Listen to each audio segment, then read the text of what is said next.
Hi everyone, welcome to my channel. I live in a small county town called Linyi in Shanxi, China. 4 years ago, my mom and I moved here from somewhere else. Today, I'm heading to a place that hardly anyone knows about, but that means a lot to me. Coming along with me are my mom and one of our dogs. We're riding an electric scooter to get there.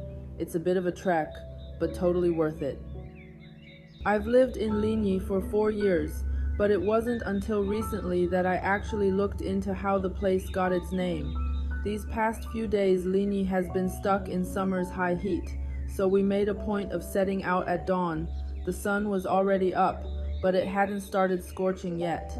As the electric scooter pulled out of the village entrance, fruit trees lined both sides of the road, and the air carried a faint mugginess.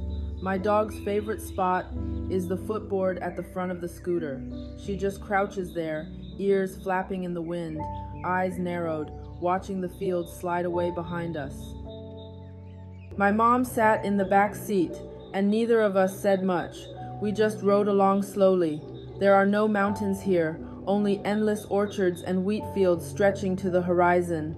And within the two characters of Linyi lies the story of a man who lived over 2,000 years ago. What I want to show you today is his tomb, the tomb of Yi Dun. Here we are.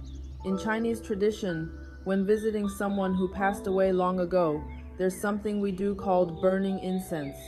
Lighting incense and placing it in an incense burner is a custom passed down for generations, a way of showing respect and remembrance for someone. Today, I want to use this custom to properly pay a visit to this old fellow townsman of mine from over 2,000 years ago. While I was burning incense, my dog had already wandered off into the grass nearby, sniffing here and there. To her, this was just an exciting new place to explore. This raised mound of earth is Yi Dun's grave itself. In Chinese, it's called a fengtu dui, or earthen burial mound.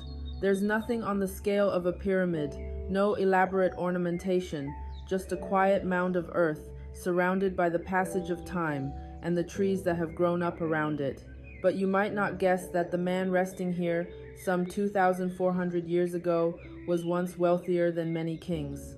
China's most important historical text is a book called The Records of the Grand Historian. Its author, Sima Qian, lived over 2,000 years ago, and you could think of him as China's father of history. He wrote that merchants like Yi Dun amassed fortunes that could rival those of rulers. And yet, in the end, the place where he was laid to rest was nothing more than this humble mound, remarkably modest, especially set against the wealth he had in life. To understand who lies sleeping in this mound, I need to tell you a story first. Back then, during China's Warring States period, there lived a poor scholar in what is now Shandong. He farmed, yet often went hungry. He raised silkworms, yet often froze.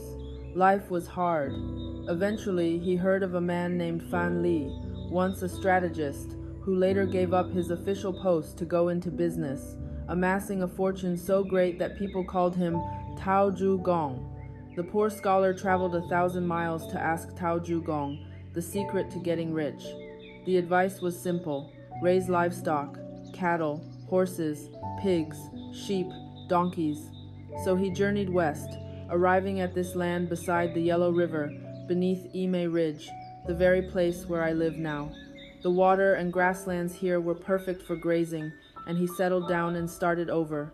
10 years later, his herds had multiplied beyond counting, and he'd become a merchant wealthy enough to rival kings.